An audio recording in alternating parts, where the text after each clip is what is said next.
Bonjour à tous, je m'appelle Laurent, je suis coach mental pour Campus Réussite et je suis spécialisé dans l'accompagnement de patients qui souffrent de fatigue dans le cadre de maladies chroniques.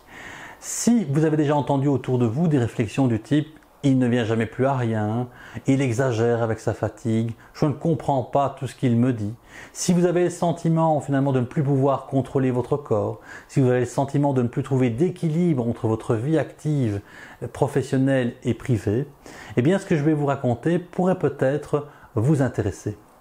La fatigue est avant tout une expérience personnelle très difficile à définir et à mesurer. Je dirais donc que la fatigue, c'est avant tout une difficulté à parvenir à maintenir ou encore à entreprendre une activité réalisée de manière volontaire. Aller faire des courses, se rendre chez des amis, faire du jardinage, etc. Ce que je vous propose, c'est de dessiner un trajet de gestion mentale, un cheminement en 3 étapes qui doit vous permettre de retrouver un équilibre dans votre vie. Ce chemin se dessine donc en 3 étapes.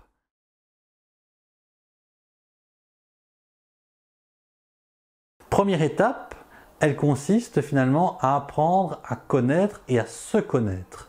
Dans cette étape, je vais notamment mettre en évidence des éléments clés du coaching mental. Le pouvoir du focus, le pouvoir des images, le step by step, le sentiment de contrôle, le up-down, etc.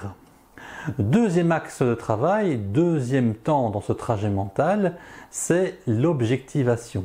Parvenir à objectiver votre fatigue, soit à travers un baromètre, à travers un questionnaire, à travers un disque ou encore à travers un agenda qui doit vous permettre finalement de photographier votre situation durant 1, 2 ou 3 semaines.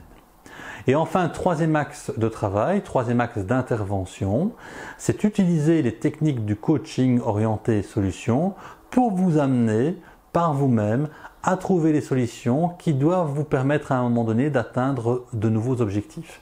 Et donc je vais vous amener par différents outils à mobiliser vos ressources pour atteindre les objectifs que vous êtes assignés. Par exemple, aller de nouveau faire des promenades, vous rendre de nouveau dans un restaurant, etc.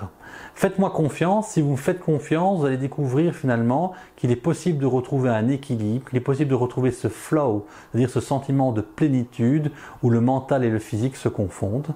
Je vous fixe rendez-vous dans une prochaine vidéo consacrée donc cette fois-ci aux outils qui permettent de mieux se connaître et je vous souhaite une excellente journée. Voilà qui termine notre vidéo. N'hésitez pas évidemment à vous abonner à notre chaîne YouTube en appuyant sur ce bouton ou encore en likant notre vidéo.